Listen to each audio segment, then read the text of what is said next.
se revendique d'une vision citoyenne de la culture, c'est-à-dire qu'on n'est pas dans une défense purement corporatiste de ce que peuvent être les cafés culture ou les cafés concerts en France, mais plus revendiquer une vision sur ce qu'est la culture, la démocratisation culturelle, la diversité artistique, ce que représentent ces lieux dans la filière de la diffusion artistique en France, en complémentarité avec d'autres lieux comme peuvent être les SMAC, et non pas en opposition. On revendique justement la défense de la diversité artistique et culturelle, l'indépendance de ces lieux face à l'uniformisation qu'on peut constater parfois sur le secteur culturel en France. Il y a de multiples projets artistiques et culturels, et puis des structures comme le CAFCONS, qui revendiquent d'être le circuit court de la diffusion en France, c'est-à-dire grosso modo des musiciens locaux pour une population locale, avec une diversité, parce que le lieu, il dépend aussi du responsable de cette structure, tant dans l'atmosphère qu'il propose, et là on en a une ce soir, mais aussi dans l'offre artistique qu'il propose. Et donc nous, ce qu'on défend, c'est bien justement ces artisans de la culture qui sont de l'initiative privée, en effet, mais c'est du ressort de la liberté d'expression, quelque part, des passionnés, souvent de musique, en fait, qui partent sur une aventure d'ouvrir un bistrot et d'ouvrir et de proposer une offre culturelle et artistique variée sur nos campagnes et nos villes. Mais ils ont un pied aussi dans l'hôtellerie-restauration, et donc ils sont liés à des difficultés que peuvent vivre ces microstructures liées à l'hôtellerie-restauration. Et puis souvent, ils doivent gérer la vie la nuit, et donc ils sont liés à des problèmes qui sont plutôt réglementaires, liés à ce qu'on va appeler, de manière un peu propre, le bien vivre ensemble sur nos cités, et c'est-à-dire permettre à la fois à ce qu'il y ait un véritable droit à la fête, dans le respect des riverains.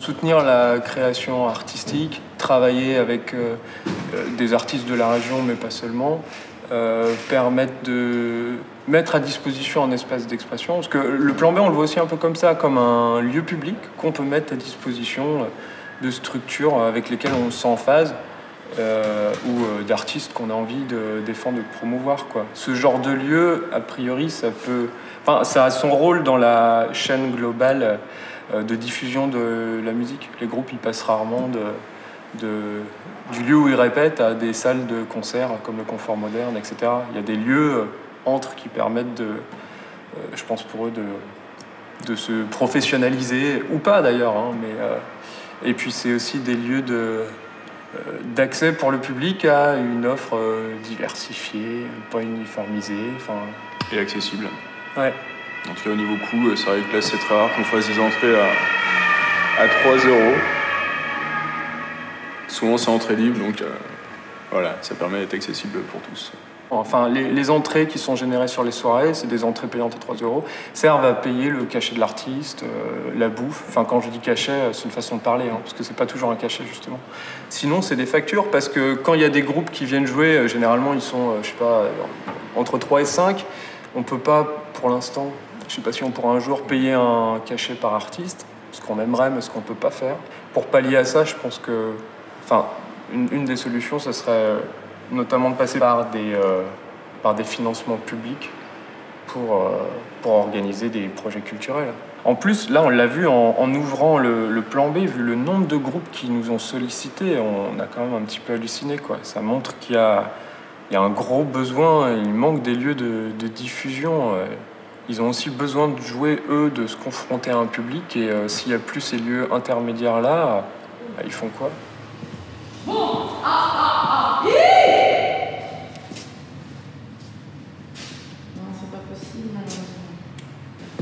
Là, évidemment, il n'y a pas quelque chose qu'on ne peut pas dégager. Enfin, on peut tout enlever. Ça, là, c'est possible. Là, ouais, on peut tout enlever. Par contre, jusqu'où il faut enlever? Parce qu'en même temps... en fait, on prendrait tout ça, quoi. Mais jusqu'au fond? Oui. Allez, ouais. On se met là. Ok. Ouais, d'accord. À juger. Allez, c'est parti. Bon. Et ça, on peut ouvrir et tout. Ça, oui, on peut les s'ouvrir.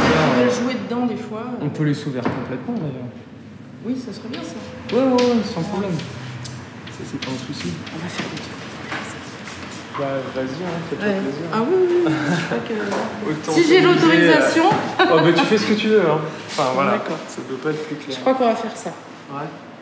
On va installer les instruments électriques, les gros trucs, là. Et puis après, les gens, on déambulera des fois, dans la deuxième partie, peut-être.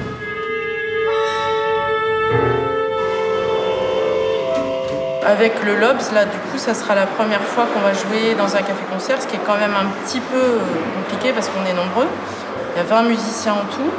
Et évidemment, il faut que le lieu s'approprie à ce genre de formation ou que nous, on s'approprie à ce genre de lieu. Voilà. Moi, j'aime beaucoup jouer dans ces lieux-là parce que dans les salles de concert, bon, on sait, il y a un code, tout est prévu à l'avance, mais dans ces endroits-là, non. On ne sait jamais ce qui peut arriver. Mais c'est vrai que souvent, on ne joue pas parce qu'on ne peut pas jouer, parce qu'on ne veut pas de cette musique-là. Voilà. C'est notre problème quand même. Je pense qu'il faut trouver des solutions, il faut inventer, mais surtout, il faut oser, quoi. Il faut oser prendre des gens comme nous, parce que sinon, qui va venir écouter ça? Notre musique, on veut qu'elle soit vivante, hein, on veut jouer, que ça soit dans des lieux, dans n'importe quel lieu. Voilà. Mais évidemment, dans des lieux comme ça, où les gens viennent écouter quelque chose, c'est bien, parce qu'ils viennent, ils sont curieux, ils ont envie d'entendre.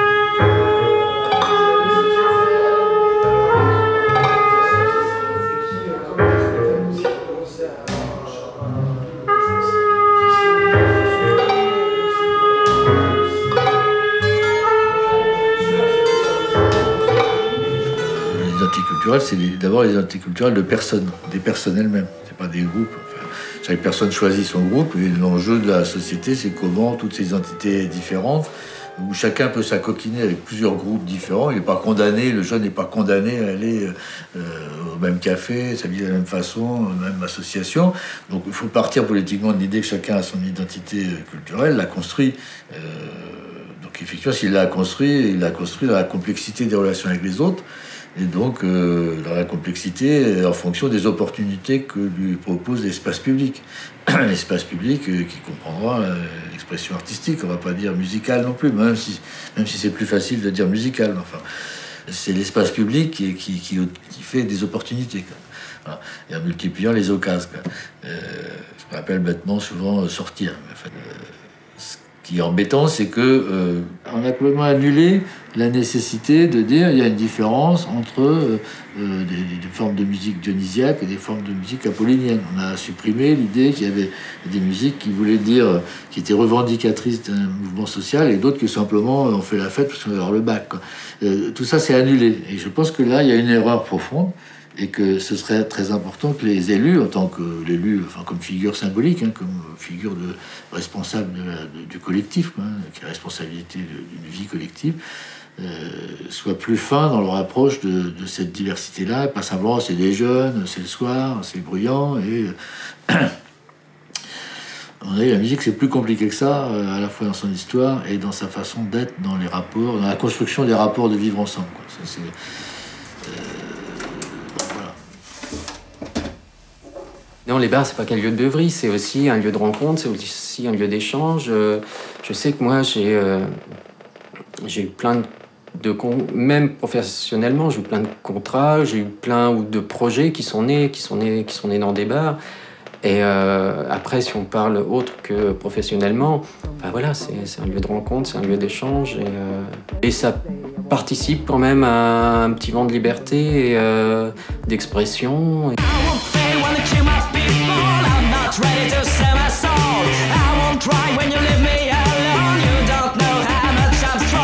Je vais bosser dans des endroits où je suis payé, accueilli. Après, je sais très bien que c'est pas le cas partout, et qu'il y a toujours certains patrons de bars qui ont des pratiques très douteuse, ça existe encore. Ouais. Et ça risque pas de s'arrêter tout de suite, je pense, parce qu'il y a une telle demande des DJ, des groupes pour pouvoir jouer qu'ils arrivent toujours à trouver un petit groupe pour qui c'est la seule occasion de jouer devant un public. Donc, quelles que soient les conditions, ils y vont, quoi.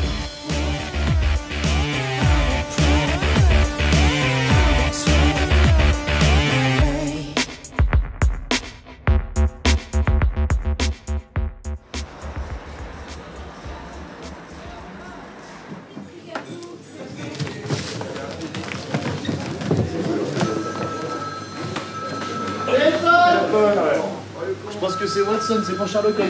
Tu changes de service, s'il te plaît. C'est pas moi, Ah non, alors pour la petite histoire, moi je m'étais lancé dans un projet solo, basse et batterie avec les pieds, je m'en sortais pas. Flo, on a de faire connaissance, je lui ai dit de venir boire un café, il bossait sur Sainte à l'époque, moi j'étais à Cognac. Et ça a été tout simple, je lui ai dit tiens regarde, j'avais 3-4 morceaux. J'avais une grosse caisse claire à Charlet. On a commencé comme ça, vraiment hyper minimaliste. Bon, ça a été hyper naturel, on s'est même pas dit on monte un groupe, on l'a juste fait et au bout d'un moment on s'est dit ça nous plaît et ça marche bien quoi. Après on a rajouté la voix. On a tout de suite eu 6 titres qu'on a enregistrés rapidement et on a fait un concert au Mars Attack et on a eu des retours directs hyper waouh, qu'est-ce que vous faites quoi. Moi c'était vraiment très simple, moi je savais à peine jouer mais si tu veux, c'était en place et poum tac avec un truc un peu asymétrique de temps en temps et c'est parti. C'est que les 6 premiers morceaux étaient tellement défoulatoires et sans pression et c'était pas calculé et ça c'était pas parfait mais ça a vachement plu aux gens quoi. Le fait que putain un groupe qui c'était frais je pense. Ouais voilà frais et sans prétention. Ouais, sans ambition particulière quoi. Ouais. Moi au début je voulais pas trop faire concert. Il m'a dit tiens on fait un concert dans un mois. Je dis ah ouais ça a été le premier. Là, ça a coulé de source et après ça s'est plus jamais arrêté quoi. C'est qu'en fait je suis arrivé à Poitiers parce que Laurent était à Poitiers et j'avais rien d'autre à foutre que de glander sur MySpace. C'était en 2004, c'était un peu le début tu vois de MySpace. J'avais rien d'autre à foutre que de contacter des groupes étrangers, tiens en Allemagne, c'est les mecs. Jeu, quoi, au début, hein. Ouais voilà, vous avez moyen de nous trouver 6 dates et j'ai essayé de mettre le plus de dates possible à la suite quoi. Tant et si bien qu'il y a une année où on a fait genre 110 concerts à peu près. Je pense à cheval entre 2005 et 2006. N'arrêtez pas quoi. Au début, on s'en foutait. Moi, j'avais un Chrysler Voyageur, on prenait la route. On revenait, des fois il y a de la thune, des fois il n'y en avait pas. Souvent il y en avait, on s'est dit c'est cool. Il y avait quand même plus d'argent quand on partait et qu'on faisait au black que quand on est devenu intermittent. Ouais, on partait à 2, et puis souvent avec un mec qui pouvait nous conduire quand un pote était là. Bon, c'était les conditions, il fallait avoir 20 ans quand même. Hein. Parce que c'est vrai qu'on on a été un peu les premiers, on a déblayé un peu tout le trajet Angleterre-Écosse, là, tout le réseau que maintenant les gens empruntent dans la musique rock noise. C'est-à-dire que tout de suite, on a eu déjà envie de se barrer. Enfin, c'était un peu marrant parce que lui, il vient quand même d'un bled. Moi, Gatien, notre truc. Enfin, moi, je viens de Gatien. Le nom, ça vient de la rue où on répétait, quoi. Voilà. Je viens d'un bled de 1000 habitants où il n'y a que des ostréiculteurs ou des maçons. Donc, qu'est-ce que tu veux, il n'y avait pas beaucoup de. Tu vois. Ça nous faisait marrer. Des fois, on était là au fin fond de l'Écosse, on se dit putain, tu te rends compte, on vient d'un bled et on se retrouve là et on est payé en plus. Ouais, c'était chouette. C'était vraiment cool. Après, il a fallu devenir intermittent, c'est là que ça a été un peu plus. Voilà, on s'est mis à cogiter, ah ouais, on peut gagner de l'argent, ah ouais, c'est un boulot, ah ouais, il faut de la rigueur. Voilà. Ça commence à être un peu plus. La Nef et puis Francis Vidal d'Aller les Filles, qui est un des plus gros organisateurs du Sud-Ouest, ont commencé à s'intéresser un peu à nous et à dire attendez les mecs, 110 dates là, comment vous vous démerdez, comment vous faites pour être payé, il y a moyen de se professionnaliser. On a dit oui, puis on a réussi à. Enfin, moi je suis resté que musicien pendant 2 ans. Vraiment, et après ça m'a un peu. C'était un peu gênant de jouer dans des bleds juste pour le cacher. Ça m'a un peu fait perdre la flamme à un moment. Et du coup j'ai essayé de trouver un peu d'autres choses à faire, toujours en restant intermittent, mais voilà. Que la musique c'était un peu. J'aimerais bien, si tu veux, mais dans des bonnes conditions. Il faut, si tu veux vraiment vivre que de la musique en France en étant intermittent, il faut plusieurs groupes. Ouais. Tu peux pas avoir, surtout un groupe comme nous de punk rock qui va faire 20 dates cachetonnées par an maximum. On pourrait en faire plus, mais après tu fais une fois le Tour de France, 2 fois, 3 fois, tu peux pas. Que là, d'avoir d'autres projets, d'avoir notre statut qui est fait avec d'autres projets aussi, on n'est plus des contracts. Voilà, ça reste un gros moins, quoi. Et puis, il y a eu un moment où nous, dans notre carrière, le café-concert, c'était entre deux bons plans, quoi. Tu vois ce que je veux dire? Enfin, c'est-à-dire qu'on faisait, genre, il y avait une grosse salle et on faisait 2 café-cons. C'est génial de pouvoir être accueilli sur la route comme ça. En plus, parfois, ça te coupe un peu la poire en deux sur le trajet. Et nous, on est tombé sur combien de limonadiers, quoi. Enfin, on en a fait combien? On a fait de bars qu'on fait 2-3 ans de concert et après ils arrêtent, les mecs, ça y est, c'est pas rentable, faites chier avec votre nourriture. Et puis ils commencent. Il y en a qui se basent un peu sur le modèle, si tu veux, anglo-saxon, là, avec des tickets, des machins. C'est pas ça. Le vrai café-cons, c'est un bar, un café-concert qui devient connu parce que tout le monde passe sur ce trajet-là et sait qu'il va être accueilli dans de bonnes conditions. Il n'y a pas y avoir forcément beaucoup d'argent, mais que le mec, il sait la musique que tu fais, il connaît tes influences, et en général, il a éduqué le public de la région. Ouais. C'est ça aussi, il y a une question d'éducation, si tu veux, du public, quoi.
Je me rappelle que c'était des fois immensément bordélique.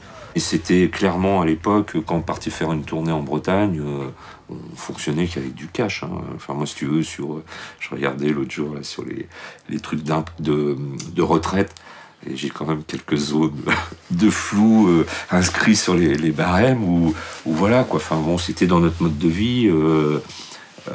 Où finalement à l'époque c'était le RMI et puis on avait ce truc là et puis on complétait alors bon, il fallait pas qu'on ait un moteur qui lâche ou même avec un camion parce que c'était vite la galère, mais on se retombait sur ses pattes, quoi.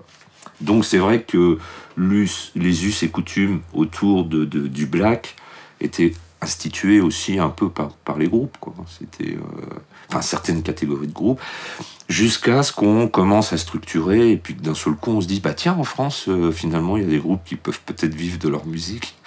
Nous c'était, je crois, clairement un truc très con, mais on s'est jamais penché sur ce problème sérieusement.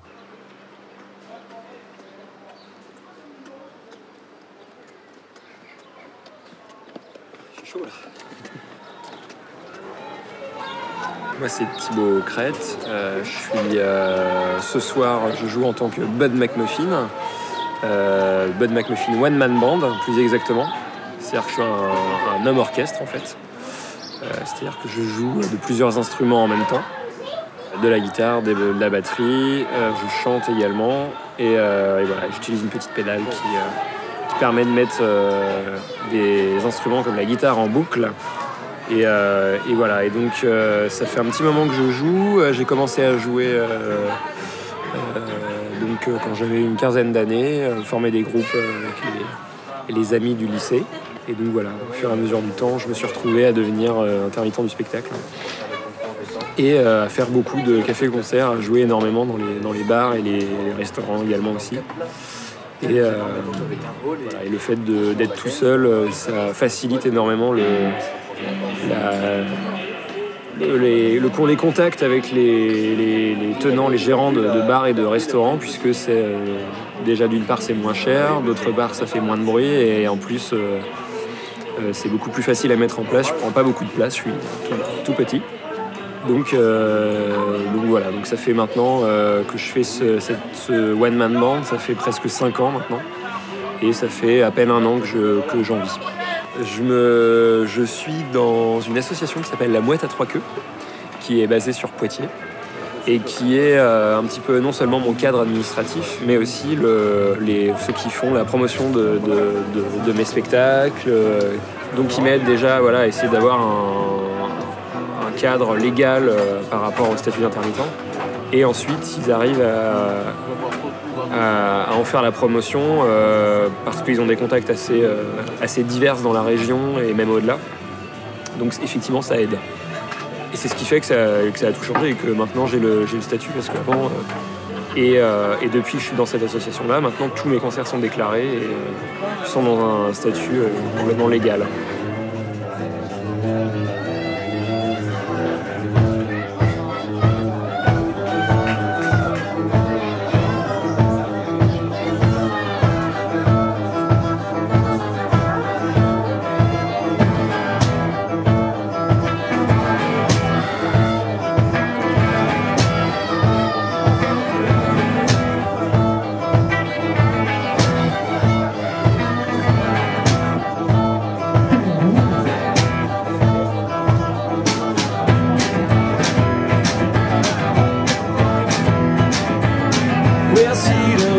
drown.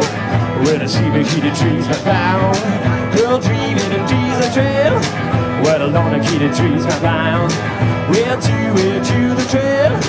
Well, another keep it freeze my frown. When under I lost my mind, see some heads, Suzette and scenes. I jeez, on Susie, oh yeah.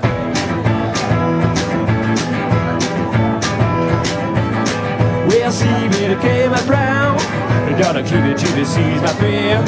Where down to the green and fancy and I treat my pay to the cool and tame. And I lost my mind, see some heads, Suzette and scenes. I jeez, on Susie, oh yeah.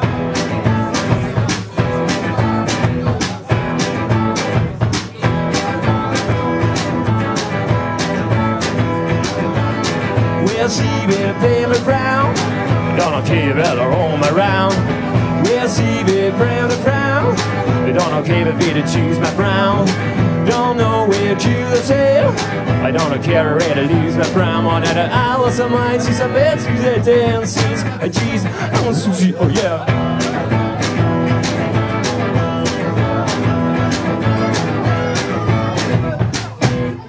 Merci. Moi, ce que je fais, c'est que je continue toujours le côté one-man band parce que j'adore ça et j'adore jouer dans les cafés-concerts. Ça reste un truc génial parce qu'il y a une proximité avec le public qui est quand même beaucoup plus intéressante que dans les salles. Et en même temps, à côté de ça, je développe Bonne McMuffin en trio où là, ce serait plus destiné quand même à jouer en salle. Dans les salles, en général, les gens viennent... sans forcément connaître. Enfin, quand ils sont habitués à venir dans une salle, ça peut leur arriver de venir. Déjà, il y a plus de monde qui vient. Dans un bar, c'est très limité. On est à 50 personnes maximum. Dans une salle, on peut aller jusqu'à 200 minimum. Donc,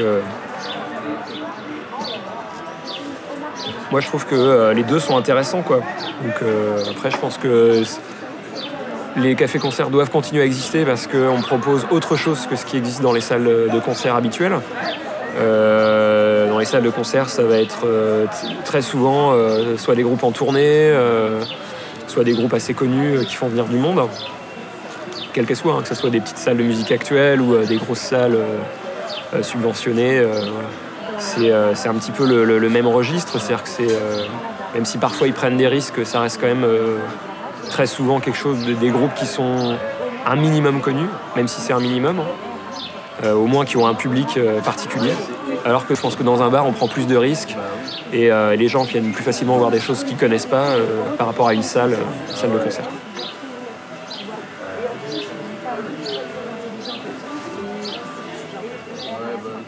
J'ai été un peu président du confort et on a toujours eu ce débat sur finalement techniquement qui se joue sur pratique amateur, pratique professionnelle.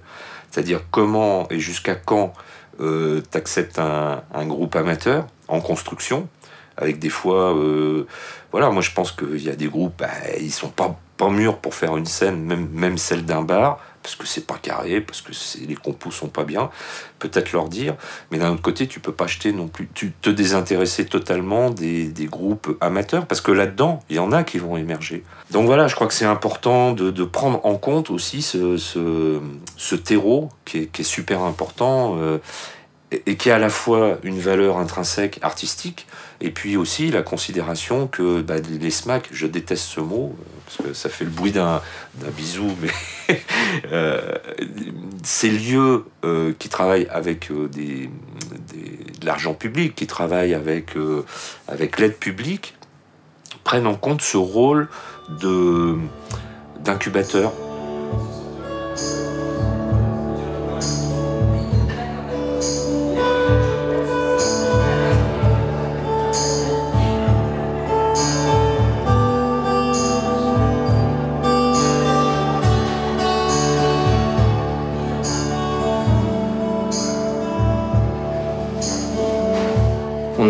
On attaque les bars sur le fait qu'ils fassent du bruit, mais c'est rarement totalement lié en fait aux soirées ou aux concerts qu'il peut y avoir. La plupart du temps, les plaintes, quand il y en a, sont sur le bruit qui est fait à l'extérieur, plus que sur le bruit qui peut sortir du bar du fait d'un concert ou d'une soirée DJ. Et voilà, le lien qu'il y a, c'est que ces soirées-là attirent du monde, donc il y a, du fait de l'interdiction de fumer, il y a d'autant plus de monde dans la rue, donc d'autant plus de nuisances. Et voilà, moi je comprends tout à fait,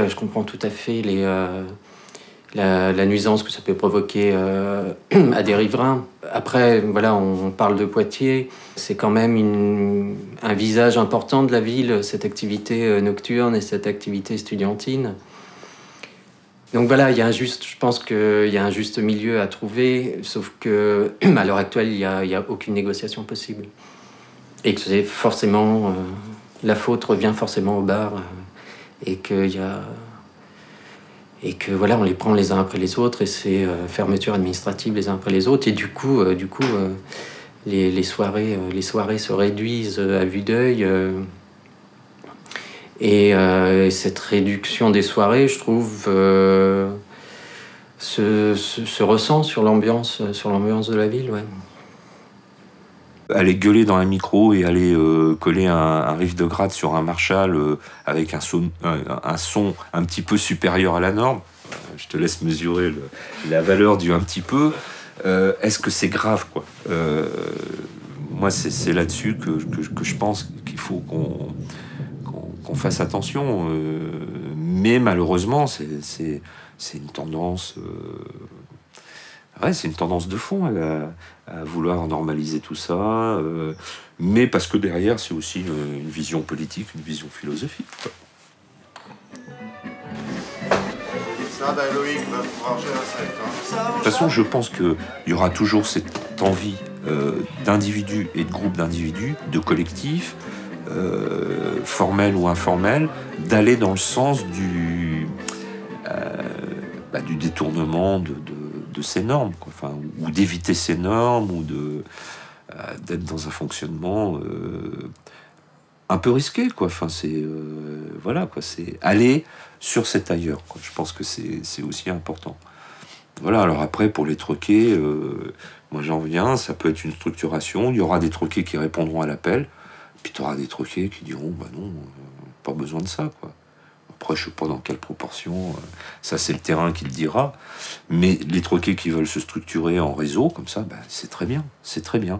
Par contre, à l'intérieur de ces réseaux, c'est d'imposer, et là j'emploie le mot imposer qui est pas très rock'n'roll, mais c'est un contrat antiféotique, je sais plus comment dire, mais donnant-donnant, quoi. C'est-à-dire, si t'aides ces lieux, il faut que eux remplissent une charte de respect de conditions sine qua non pour que les groupes et les publics soient dans un accueil suffisant, quoi. Parce qu'il y a aussi le respect des publics, quoi.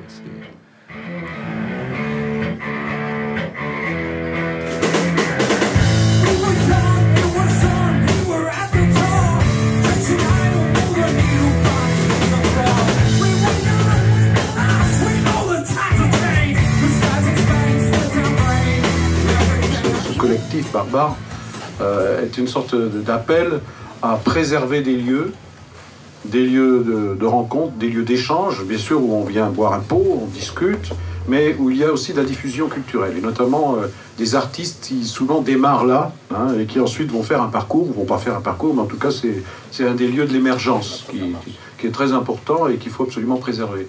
Donc ce sont des artisans, des indépendants qui sont derrière et qui sont concernés, et pas des grandes chaînes d'entre grandes entreprises. Et donc ça participe aussi à une certaine idée du vivre ensemble dans nos villes. Et donc l'enjeu politique et sociétal, c'est de préserver ces lieux et de préserver leur vocation.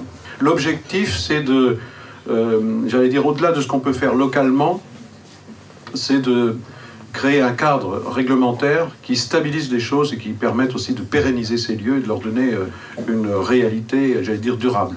On replace le lieu dans l'intérêt général, à un sens commun au sein de la ville. Et à ce titre, on est très sollicité à la fois par les lieux, bien entendu, puisqu'on est là pour ça, mais aussi par les collectivités, qui ont besoin d'appréhender et de comprendre comment ça fonctionne pour pouvoir mieux redéployer leur politique publique.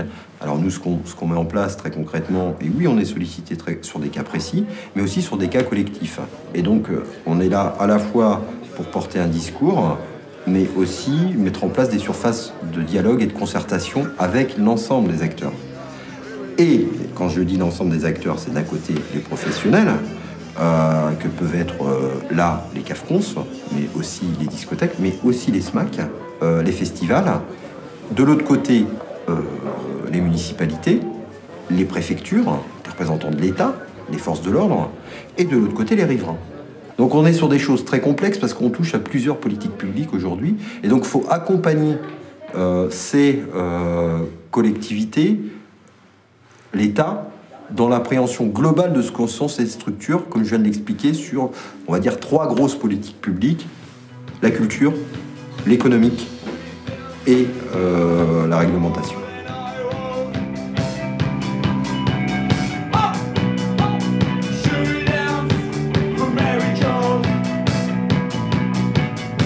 Moi, je ne suis pas là pour imposer une politique. Je suis là pour entendre, écouter et essayer de donner du sens à des énergies qui existent déjà, qui sont là potentiellement, hein, qui n'osent pas s'affirmer, qui ne peuvent pas s'affirmer. Comment mettre tout ça ensemble? On a des diffusions, mais on doit aussi avoir de la médiation, on doit aussi avoir de la formation. Comment on fait tout ça ensemble? Comment fait-on pour le faire progresser?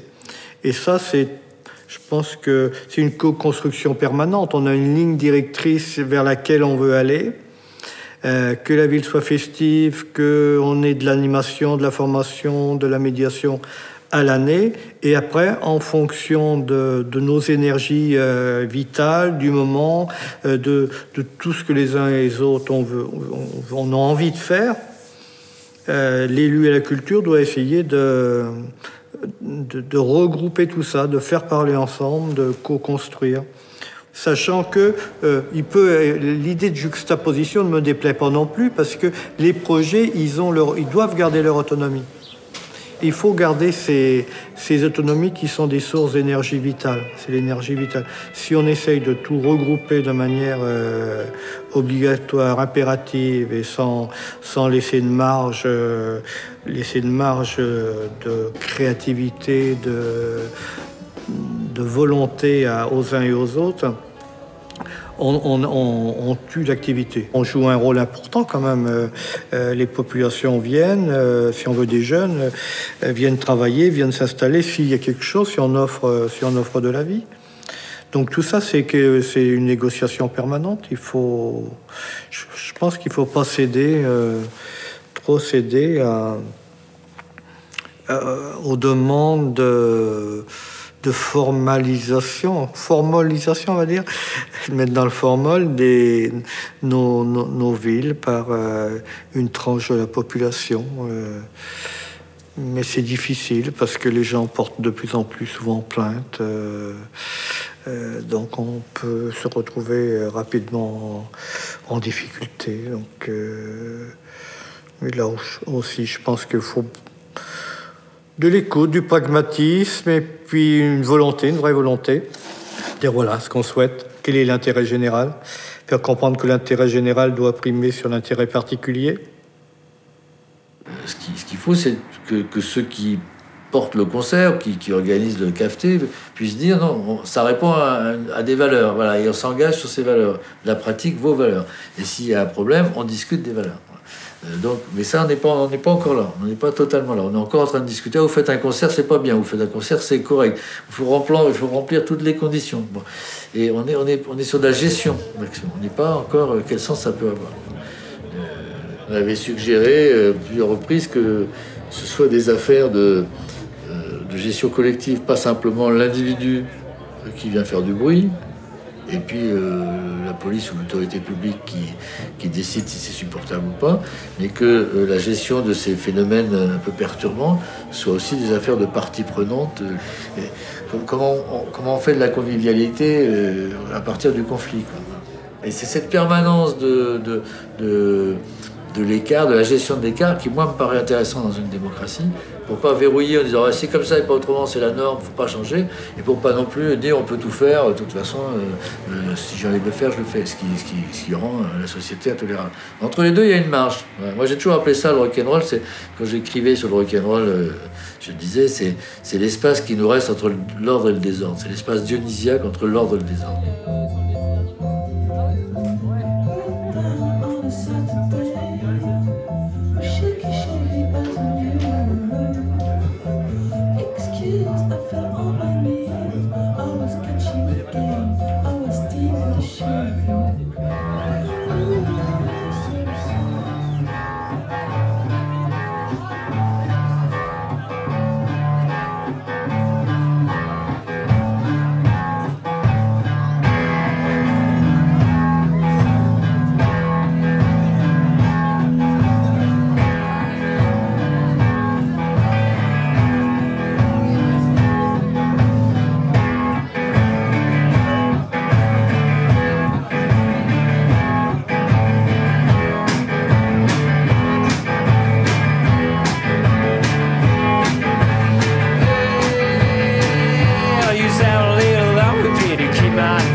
Revendique d'être le circuit court de la diffusion en France, c'est-à-dire grosso modo des musiciens locaux pour une population locale, avec une diversité, parce que le lieu, il dépend aussi du responsable de cette structure, tant dans l'atmosphère qu'il propose, et là on en a une ce soir, mais aussi dans l'offre artistique qu'il propose.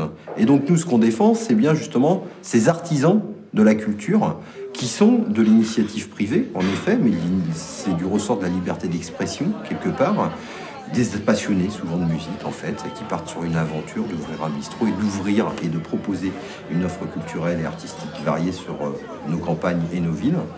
Mais ils ont un pied aussi dans l'hôtellerie-restauration, et donc ils sont liés à des difficultés que peuvent vivre ces microstructures liées à l'hôtellerie-restauration. Et puis souvent, ils doivent gérer la vie la nuit, et donc ils sont liés à des problèmes qui sont plutôt réglementaires, liés à ce qu'on va appeler, de manière un peu propre, le bien vivre ensemble sur nos cités, c'est-à-dire permettre à la fois à ce qu'il y ait un véritable droit à la fête, dans le respect des riverains.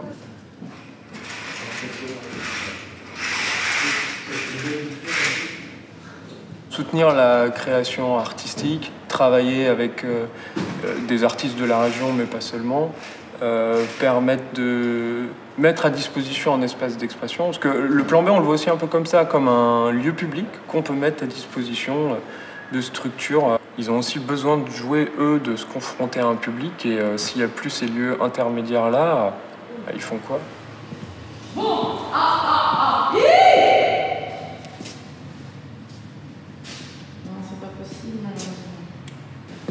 Bah, là, évidemment, il n'y a pas quelque chose qu'on ne peut pas dégager. Enfin, on peut tout enlever. Et ça, là, c'est possible là, on peut tout enlever.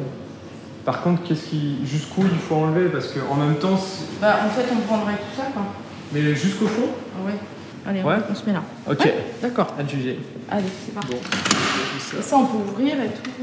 Ça, oui, on peut les s'ouvrir. On peut jouer dedans des fois. On peut les s'ouvrir complètement, d'ailleurs. Oui, ça serait bien, ça. Ouais, sans problème. Ça, c'est pas un souci. On va faire bah, vas-y, fais-toi plaisir. Ah oui. Je crois que... si j'ai l'autorisation... Oh, bah, tu fais ce que tu veux. Hein. Enfin, voilà. D'accord. Ça peut pas être plus clair. Je crois qu'on va faire ça. Ouais. On va installer les instruments électriques, les gros trucs, là. Et puis après, les gens, on déambulera des fois, dans la deuxième partie, peut-être.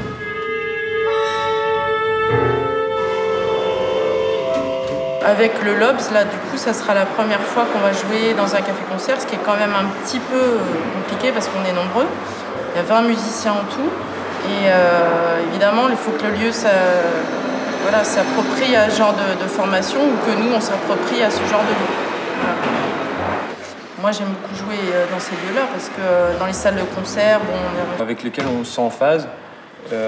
Ou d'artistes qu'on a envie de défendre, de promouvoir, quoi. Ce genre de lieu, a priori, ça a son rôle dans la chaîne globale de diffusion de la musique. Les groupes, ils passent rarement du lieu où ils répètent à des salles de concert comme le Confort Moderne, etc. Il y a des lieux entre qui permettent je pense pour eux, de se professionnaliser, ou pas d'ailleurs, hein, et puis c'est aussi des lieux d'accès pour le public à une offre diversifiée, pas uniformisée. Et accessible. Ouais. Donc là, au niveau coût, c'est vrai que là, c'est très rare qu'on fasse des entrées à 3 €.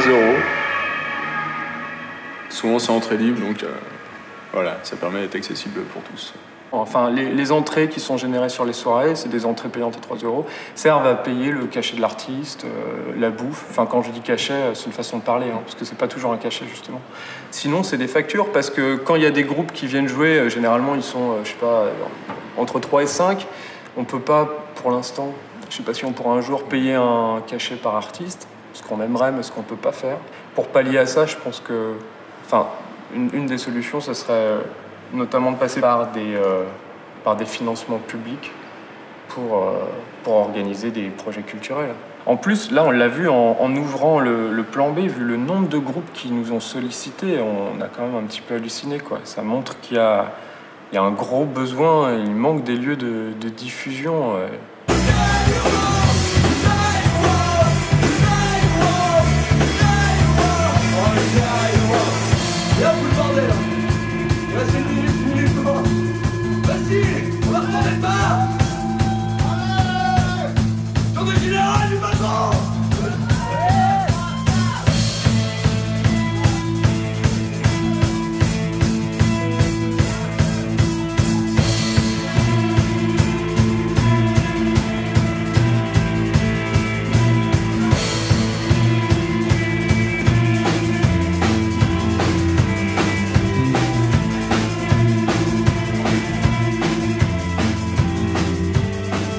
Le collectif se revendique d'une vision citoyenne de la culture, c'est-à-dire qu'on n'est pas dans une défense purement corporatiste de ce que peuvent être les cafés-culture ou les cafés-concerts en France, mais plus revendiquer une vision sur ce qu'est la culture, la démocratisation culturelle, la diversité artistique, ce que représentent ces lieux dans la filière de la diffusion artistique en France, en complémentarité avec d'autres lieux, comme peuvent être les SMAC, et non pas en opposition.